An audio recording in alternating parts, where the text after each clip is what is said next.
Tout pour investir, l'événement sur BFM Business. Tout pour investir, l'événement, ce sera dans quelques jours, 20 novembre prochain, au pavillon d'Armenonville. Conseiller en gestion de patrimoine, family office, expert de l'investissement, vous êtes tous les bienvenus et les inscriptions restent ouvertes. Grégory Maes nous rejoint, Swiss Life Banque Privée. Bonjour Grégory, bienvenue. Bonjour Guillaume, bonjour à tous. Il sera beaucoup question de tech et de défense, avec beaucoup d'actualités, on le voit aujourd'hui. Et le point de rencontre entre la tech et la défense, c'est aussi la cybersécurité. Pourquoi s'y intéresser maintenant particulièrement, la cybersécurité ?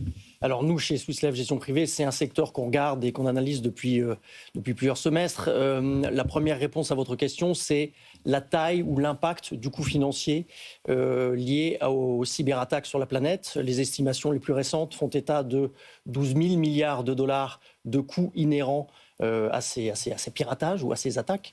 Donc évidemment, c'est un marché qui devient gigantesque et qui va concerner l'ensemble des entités auxquelles nous nous adressons. Ça concerne bien évidemment la strate étatique, on le voit au quotidien, on le voit dans le cadre des différents conflits qui peuvent malheureusement animer la planète en ce moment. Ça concerne aussi évidemment les services publics et parapublics, avec des enjeux qui sont parfois vitaux. Je pense aux hôpitaux notamment. Ça concerne bien évidemment les entreprises. On estime qu'une sur deux a déjà eu affaire à ce type de problématique dans le cadre de son activité quotidienne, avec des enjeux de protection de la matière, des datas, avec des enjeux de risque réputationnel, avec des enjeux de continuité de service, à l'instar de ce qui se passe sur les hôpitaux. Et puis, ça vous concerne vous, ça me concerne moi, ça nous concerne tous, dans un environnement ultra connecté sur lequel nous sommes finalement tous, à un moment ou un autre, peut-être une cible potentielle. La cybersécurité, comment ce secteur en bourse a performé cette année ? Alors, il a plutôt bien performé. C'est un secteur qui, globalement, n'est pas homogène. On retrouve des acteurs très matures. Dans les 10 premières capitalisations mondiales, aujourd'hui, vous retrouvez des entreprises comme Broadcom, qui sont éminemment établies. Et puis, nous, on adresse aussi, en plus de ces supertankers, des sociétés qui sont petites, qui sont en phase de croissance, qui déposent des brevets, qui innovent. Donc, c'est un secteur assez hétérogène, qui est plutôt dollarisé. Nous, on regarde des sociétés qui sont en Australie, qui sont au Japon, qui sont bien évidemment aux États-Unis. Le gros de la cotation sur ces sociétés-là est plutôt américaine, notamment dans l'indice tech américain qu'est le Nasdaq. Et donc, les fortunes sont diverses, mais globalement, elles sont bonnes, les performances sont bonnes. Et si on assimilait la performance moyenne du secteur cette année, on serait autour de ce que fait le Nasdaq, autour de 20% en dollars. Et pour la suite, on imagine la prolongation de la même courbe, les mêmes catalyseurs pour cette thématique-là ? Alors, on les imagine même s'accélérer ou accélérant. On pense que ce qu'on est en train de vivre va se poursuivre de manière exponentielle pour plusieurs raisons. La première de ces raisons, c'est la croissance organique de ce marché qui, sans remonter aux calendes grecques ou au premier roman de John le Carré, se poursuit et va crescendo, encore une fois dans le monde globalisé et ultra connecté que je dépeignais tout à l'heure. Donc on estime que la croissance organique de ce marché va perdurer. Parallèlement à ça, on trouve beaucoup d'entreprises dans ce secteur-là qui réalisent des marges bénéficiaires, des croissances de chiffre d'affaires qui sont extrêmement élevées, des marges bénéficiaires qui fluctuent entre 25 et 30%. Donc ça peut s'apparenter en ce qu'on trouve parfois dans l'intelligence artificielle, avec les multiples qu'on connaît aujourd'hui. Il n'est pas une émission où on ne parle pas d'intelligence artificielle. La cybersécurité, finalement, est un proxy assez intelligent pour jouer cette thématique avec des niveaux de multiples peut-être un peu plus abordables.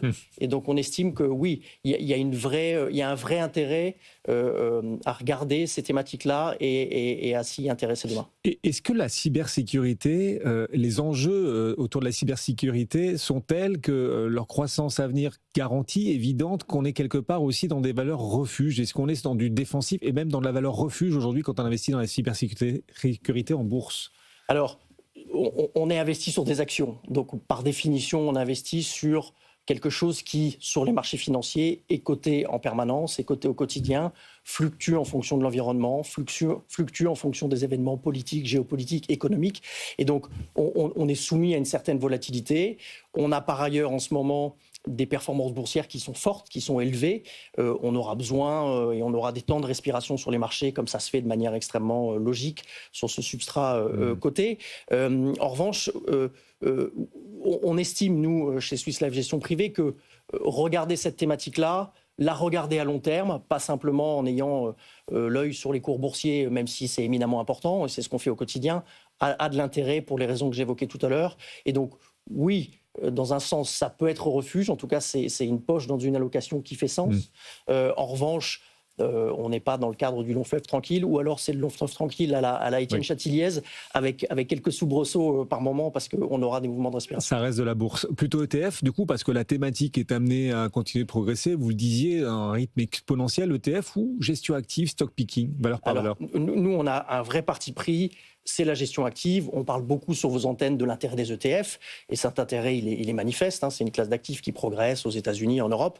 Nous, on a un parti pris qui est celui de la gestion active parce qu'on veut être extrêmement discriminant dans les sociétés qu'on veut intégrer dans nos portefeuilles. C'est-à-dire que c'est un univers large, encore une fois, avec des choses qui vont extrêmement bien performer, mais on estime que la gestion active, cette capacité à être extrêmement fin dans l'analyse et à ne pas acheter l'intégralité de l'indice est particulièrement vertueux. Oui, parce qu'il y a des niveaux de maturité selon les sociétés qui ne sont pas les mêmes, et donc des histoires, même si la thématique est la même, qui sont très différentes. Vous les identifiez comment, les vecteurs les plus performants dans la thématique? Alors, on les identifie sur soit des niches, soit sur des capacités à développer, à avoir une avance technologique en dépôt de brevets, par exemple. On les identifie aussi, évidemment, et c'est l'essence même de notre métier, grâce à leur qualité intrinsèque. On est sur un marché en forte croissance, dynamique, mais on veut aussi acquérir des sociétés dans nos portefeuilles dont on connaît la qualité des fondamentaux. Donc ça, c'est le travail de l'analyse financière au quotidien. Et parallèlement à ça, il y a plein d'histoires sur lesquelles on a envie d'investir, et on va avoir aussi un catalyste fort sur la thématique qui est celle des fusions-acquisitions. On a beaucoup d'opérations qui ont déjà eu lieu.